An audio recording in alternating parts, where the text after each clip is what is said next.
वास्तविक सत्संग। इस विषय ने मेरे अंतर में भी मंथन की प्रक्रिया आरंभ कर दी। मेरा ध्यान भी अभी तक अभिमान युक्त आत्म मंथन तथा क्रिया रूप आत्म मंथन के स्वरूप तथा उसके अंतर पर नहीं गया था। मैं एक ही प्रकार का आत्म मंथन समझता आया था तथा उसे ही साधकों के लिए आवश्यक समझता आ रहा था। आत्म मंथन में भी अभिमान बल ग्रहण कर सकता है, इस विचार ने मेरे अंतर में खलबली पैदा कर दी थी। फिर क्रिया रूपी आत्म मंथन का स्वरूप मेरी समझ में नहीं आ रहा था।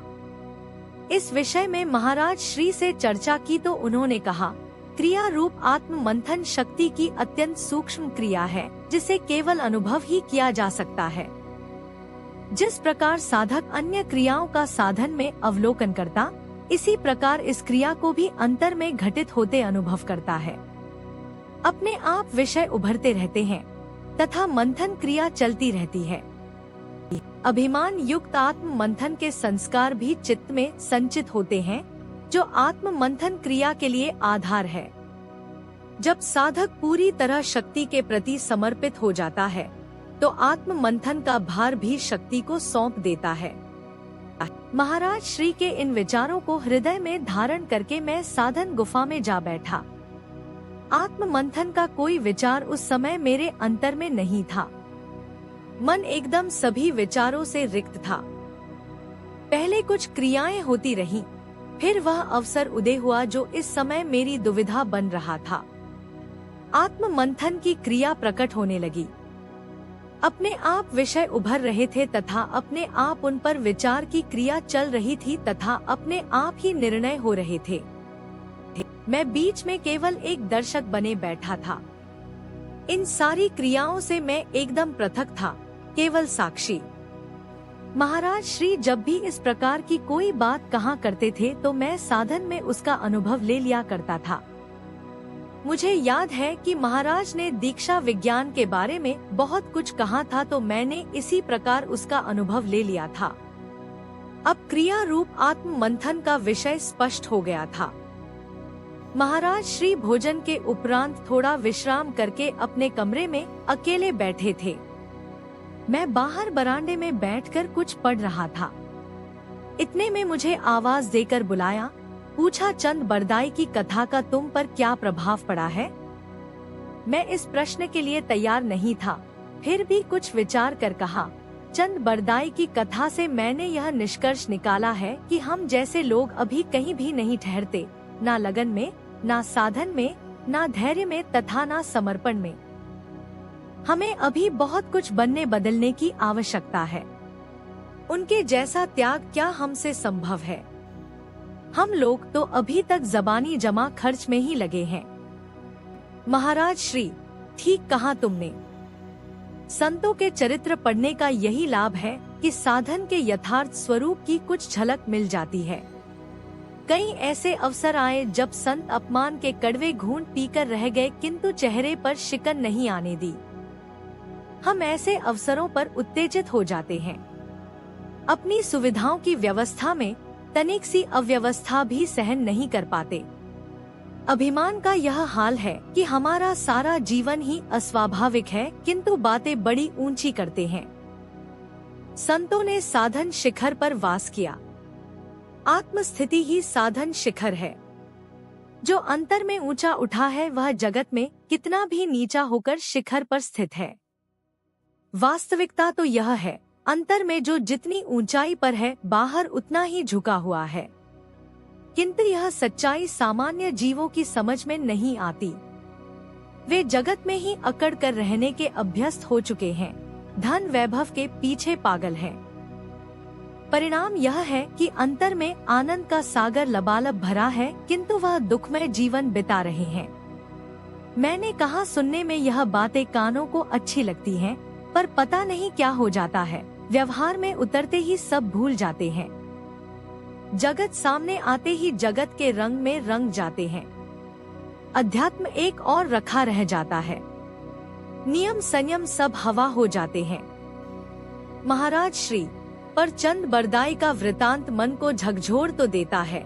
जीव को पुकार कर कहता कि अब जाग जा, बहुत सो लिया, बहुत दुख भोग लिए, कुपथ पर बहुत भटक लिया, अब सुपथ पर आने का समय है, किंतु कोई सुनने को तैयार हो तब ना। कुछ देर इस प्रकार की चर्चा चलती रही, तब कुछ भक्त लोग आ गए थे। चर्चा का विषय बदल गया था। मैं भी उठकर कमरे में चला गया था तथा चंद बरदाई पर विचार करने लगा। महाराज श्री महापुरुषों के बारे में चर्चा या तो प्रात भ्रमण के समय करते थे या जब दूसरा कोई नहीं बैठा हो। ऐसा लगता है कि वे ऐसी बातें किसी के सामने नहीं करने चाहते थे। उन्हें कोई पूछ सकता था कि किसी पुस्तक में ऐसा उल्लेख पढ़ने को नहीं मिला, फिर किस आधार पर यह सब कह रहे हैं। वह इस बात को उजागर नहीं करना चाहते थे कि उन्हें कुछ अनुभव होता है या कुछ दिखाई देता है। सामान्य जनों के लिए ऐसी बातों पर विश्वास कर पाना कठिन होता है। फिर अनावश्यक वाद विवाद होने लगता है। महाराज श्री को इस झंझट में उलझने की क्या आवश्यकता थी। अगले दिन हम प्रातः भ्रमण के लिए रेलवे स्टेशन की ओर गए। कोई 5 बजे के लगभग हम आश्रम से निकल गए थे। अभी तक अंधेरा था तथा सड़क की बत्तियां भी जल रही थी। सड़क ऐसे दिखाई दे रही थी जैसे कोई चादर तानकर सोया हो। कुछ दूध वाले साइकिलों पर दूध के कंटेनर लादे हमारे पास से निकल गए थे। अन्य कोई दिखाई नहीं दे रहा था। महाराज श्री ने चंद बरदाई का वृतांत आगे बढ़ाते हुए कहना आरंभ किया। चंद बरदाई को योग के स्तर पर पहुंचने के पीछे कई जन्मों की सतत साधना कारण थी। वे कई बार गिरकर उठे थे। धैर्य की परिपक्व अवस्था प्राप्त करने के लिए उन्होंने अनेक जन्म खपा दिए थे। संचित कर्मों को मिटाने के लिए वह क्रिया शक्ति की क्रियाशीलता पर दृष्टि गड़ाए थे। समर्पण को समझ पाने के लिए उन्हें युगों तक प्रतीक्षा करनी पड़ी थी। तब कहीं इस जन्म में वह इस स्थान पर पहुंच पाए थे। माता जी की टेकड़ी पर जितने साधक रहते थे, सायंकाल के समय सब इकट्ठे हो जाते थे तथा महात्मा जी के साथ सत्संग किया करते थे। चंद बरदाई उस समय भी ध्यान में बैठे रहते। दूसरे साधकों में इस बात को लेकर काफी रोष था। एक दिन जब सत्संग के लिए महात्मा जी के सामने बैठे थे तो एक साधक ने कहा, महाराज इस स्थान का नियम है कि सब लोग सायकालीन सत्संग में सम्मिलित हुआ करें, किंतु चंद बरदाई एक भी दिन सत्संग में नहीं आए। इस प्रकार उन्होंने न केवल यहाँ का अनुशासन भंग किया है, अपितु सत्संग तथा आपका भी अपमान किया है। उसे या तो सत्संग में आने के लिए कहा जाए अथवा यहाँ से चले जाने के लिए कह दिया जाए। महात्मा जी प्रवचन सदृश यह प्रश्न सुनते रहे, फिर कहने लगे, मुझे इस बात का खेद है कि आप लोग चंद बरदाई की आंतरिक अवस्था को नहीं जान पाए। वह जो कुछ करते हैं वही वास्तविक सत्संग है। आपका सत्संग तो सत्संग है ही नहीं, क्योंकि इसमें सत्य का संग नहीं होता, केवल सत्य के विषय पर चर्चा होती है। यह बाह्य सत्संग है, सत्य के साथ संग से रहित संग है। किंतु चंद बरदाई की अवस्था में सत्य के साथ संग है। उनका लक्ष्य सत्य पर है, उनका संग सत्य से है। उनकी क्रिया तथा वाणी में सत्य है। उन्होंने असत्य को सत्य में विलीन कर दिया है। वैसा सत्संग आप लोगों को अभी तक स्वप्न में भी उपलब्ध नहीं है। आपकी तथा चंद बरदाई की कोई तुलना नहीं हो सकती। यह सुनकर सभी साधकों के चेहरे उतर गए। महात्मा जी ने आगे कहना आरंभ किया, आप लोगों को अपने सत्संगी होने का मिथ्या अभिमान है, जबकि चंद बरदाई यथार्थ में सत्संगी होते हुए भी अभिमान से बहुत दूर है। उनका सत्संग स्वाभाविक है, स्वमेव घटित होता रहता है। उनके सत्संग की आप अभी कल्पना भी नहीं कर सकते। चंद बरदाई की स्थिति पर तनिक विचार करो।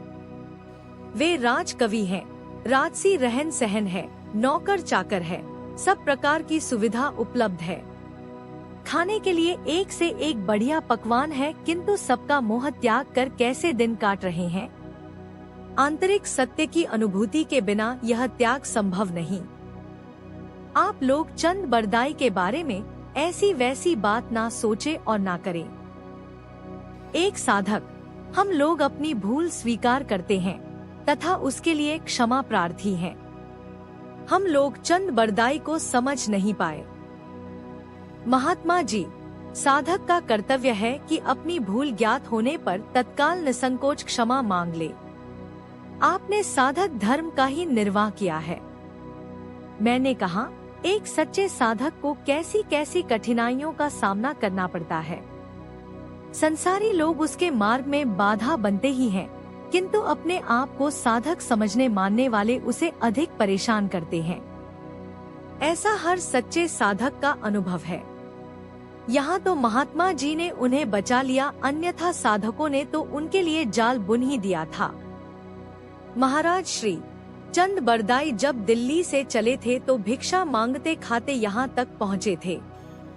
उस बीच उन्हें क्या कुछ सहन नहीं करना पड़ा होगा, कितनी जगह अपमानित होना पड़ा होगा।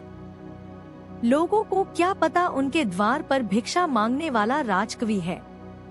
कई लोग उन्हें पेट भरू भिक्षक समझते होंगे तथा कई प्रकार की टिप्पणियां सुनने को भी मिलती होंगी, किंतु चंद बरदाई माँ का सहारा लिए सब सहन करते रहे।